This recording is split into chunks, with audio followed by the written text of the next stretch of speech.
business. U.S. President Donald Trump maximized his opportunity of making his first state visit amid ongoing security instability to add pressure on South Korea to address what he has called a massive trade deficit, highlighting during a joint press conference that Seoul has agreed to purchase billions of dollars worth of American military equipment. After his summit talks with President Moon Jae-in at Cheongwadae on Tuesday, Trump again stressed the importance of his agenda to reduce U.S. trade deficits, adding that dealing with issues regarding trade was one of the key reasons for his visit to Korea. President Moon reciprocated Trump's calls by saying during a joint press conference that they have agreed to push ahead swiftly discussion related to Korea's free trade agreement for free, fair and balanced trade benefits. Discussion to review ways to amend the five-year-old deal is expected to hasten following the two leaders' meeting. U.S. President Donald Trump left and South Korean President Moon Jae-in smiled during a joint press conference at Cheongwadae on Tuesday. Yonhap, Washington and Seoul commenced discussions following a meeting between the two countries' trade negotiators Kim Hyun-chung and Robert Lighthizer on October 4 in Washington. Korean authorities are slated to hold a public hearing on the negotiation slated for Friday, upon which economic feasibility evaluations and a report to the National Assembly will follow. I would like to thank President Moon for instructing his trade negotiators to work closely with us to quickly pursue a much better deal. A deal that, frankly, has been quite unsuccessful and not very good for the United States, said Trump, before commenting on Seoul's plan to purchase American military equipment. We make the greatest military equipment in the world. Whether it's planes, whether it's missiles, no matter what it is, we have the greatest military equipment in the world. And South Korea will be ordering billions of dollars of that equipment, which frankly for them makes a lot of sense. Trump went on to say that the U.S. has already approved a number of the peninsula's equipment orders, but did not offer details.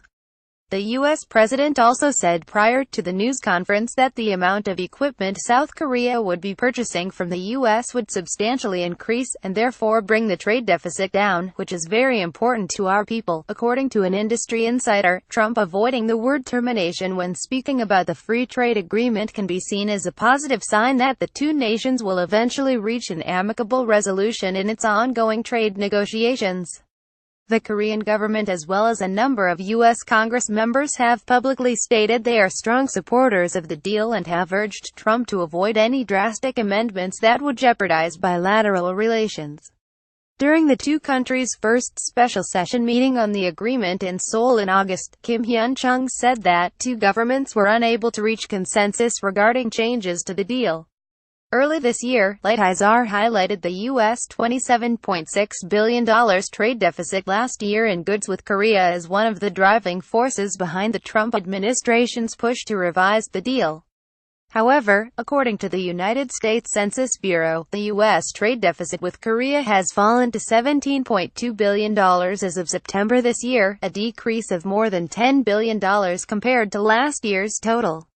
According to Jeffrey Schott, a senior fellow at the Peterson Institute for International Economics, although the Trump administration may want to take credit for the trade deficit reduction this year, the deficit lowered naturally. The U.S. deficit with Korea is improving this year, dramatically, without any change in the course, said Schott during an interview with the Korea Herald in Seoul on Tuesday. Schott was a speaker at the Institute for Global Economic seminar on Trump administration's trade policy and modification of the KORES FTA, held at the Press Center on Monday. Korea's trade ministry previously announced that upcoming trade renegotiation talks between Seoul and Washington are expected to focus on the automobile sector. According to the Office of the U.S. Trade Representative, the U.S. deficit in the auto sector was roughly $24 billion last year. Sales of used-produced cars have grown dramatically since KORES entered into force, in particular since the tariff was eliminated, but part of the problem was that we were starting from such a low base of sales, said Schott. So you can have a huge percentage increase in sales of U.S. cars, and it has been very substantial.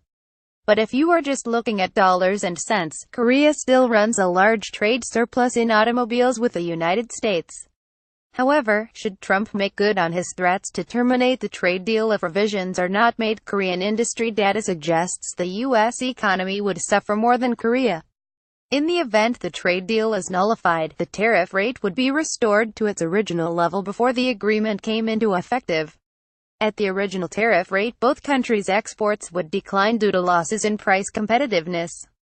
Data compiled by the Korea Economic Research Institute in September projected that with PREFTA standards, Korea's tariff on U.S. imports would be higher than the U.S. import tariffs on Korean products. After adopting the most preferred nation treatment tariff rate, the U.S. tariff rate on Korean imports would stand at 1.6%, while the tariff rate on U.S. imports to Korea would be 4% higher, according to the institute. It also remains unclear whether Trump has the power to pull out of the FTA on his own, and according to Schott, abrogating KORUS would mean significant negative impacts, both economically and politically, to Seoul and Washington. It is clear that both countries would be worse off if the Korea Free Trade Agreement was abrogated, he said. While I believe President Trump does have the authority to pull the United States out of the KORUS, if he invokes the withdrawal provisions of the agreement, it is unclear legally whether he has the authority to revoke KORUS trade preferences. I think the administration didn't do its homework in figuring out what it couldn't do, and this is a legal complication. According to Sung San, a professor at California State University and an IG keynote speaker on Tuesday, the real causes of the trade deficit between Seoul and Washington is the U.S. overconsumption coupled with the sluggish Korean economy.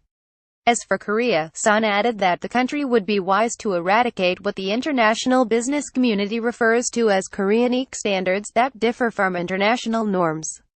According to the professor, the U.S. and European countries struggle to export heavy vehicles, such as buses, to Korea, as according to Korean regulations, standard U.S. buses are 10 centimeters wider than the country's permitted vehicle width, while standard European buses are 5 centimeters over the width limit. Is it really necessary to have a rule that says buses can't be 5 or 10 centimeters wider? San asked, adding that these types of regulations are unnecessary hindrances that Korea should strive toward limiting. It would be really good for President Moon and for the Korean economy to find ways to buy more American goods. I would rather have both imports and exports increase than cancel trade with more restrictions, he added.